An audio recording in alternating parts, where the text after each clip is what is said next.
मला ज्यावेळेस प्रश्न विचारला की बुलेट ट्रेनचं काम कुठपर्यंत होईल तेव्हा मी सांगितलं आहे की 2028 पर्यंत बुलेट ट्रेनचं काम त्या ठिकाणी होऊ शकतं आणि त्या पद्धतीनंच बुलेट ट्रेनचं काम चाललेलं आहे, अत्यंत वेगाने चाललेलं आहे. होपफुली 2028च्या शेवटपर्यंत हे काम पूर्ण होईल. सर, कुठे ना कुठे बुलेट ट्रेनला घेऊन अनेक तर्कवितर्क लावली गेली. तुम्ही असं सुद्धा म्हटलात की हा खरं तर करायला हवा होता अगोदरच्या सरकारने सुद्धा. गुजरात खूप पुढे गेलं हे बुलेट ट्रेन घेऊन. कसं काय बघता या गोष्टी? आपल्याला कल्पना आहे की ज्यावेळी उद्धवजींचं सरकार आलं होतं, महाविकास आघाडीच्या सरकारमध्ये त्यांनी निर्णय घेऊन बुलेट ट्रेनचं काम बंद पाडलं होतं. 2.5 वर्ष आपण मागे गेलो. आज तुम्ही विचार करा की समजा आपण 70-80 हजार कोटी रुपये ज्याच्यावर गुंतवतोय त्याच्यामध्ये 2.5 वर्ष काम बंद ठेवणं म्हणजे त्याचा इंटरेस्ट कोणाचं बर्डन कोणावर येणार आहे, त्याची कॉस्ट कोणाला बेअर करावी लागणार आहे. त्यामुळे अशा प्रकारच्या निर्णयांमुळे गुजरातमध्ये बुलेट ट्रेनचं काम खूप पुढे गेलं, आपण मागे राहिलो. पण नवीन सरकार आल्यानंतर आम्ही तात्काळ सगळ्या मान्यता दिल्या, अतिशय वेगानं ते काम चालू केलं.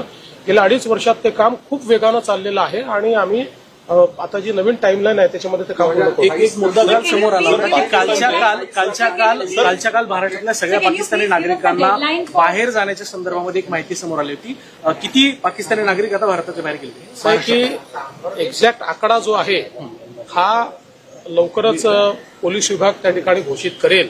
पण मी तुम्हाला सांगतो की जे पाकिस्तानी नागरिक भारतातनं बाहेर गेले पाहिजे अशा सगळ्या नागरिकांना आयडेंटिफाय करण्यात आलं, संपर्क करण्यात आला, बाहेर जायला सांगण्यात आलं.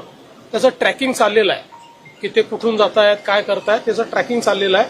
त्यामुळे त्याची आकडेवारी आपल्याला पूर्ण सांगितलेली आहे. पण कोणीही म्हणजे केंद्र सरकारने सांगितलेल्या कॅटेगरीत बसणारा कोणीही नागरिक असा नाही की जो आम्हाला सापडलेला नाही. गृहराज्यमंत्र्यांच्या विधानानंतर सर पाकिस्तानी नागरिकांच्या आकडेवारीच्या संदर्भात एक मोठं कन्फ्युजन तयार झालं. शेवटी अनेक वेळा वेगवेगळ्या प्रकारच्या ब्रीफिंगच्या आधारावर मंत्री बोलत असतात. म्हणूनच काल मी ऑथेंटिक ब्रीफिंग आपल्याला केलं, गृहमंत्री म्हणून ऑथेंटिक ब्रीफिंग केलं. मी पुन्हा एकदा आपल्याला सांगतो, जे पाकिस्तानी नागरिक बाहेर जायला पाहिजेत, केंद्राच्या आदेशामध्ये जे पाकिस्तानी नागरिक बसतात की ज्यांना भारत सोडला पाहिजे असे सगळे आयडेंटिफाय झालेले आहेत.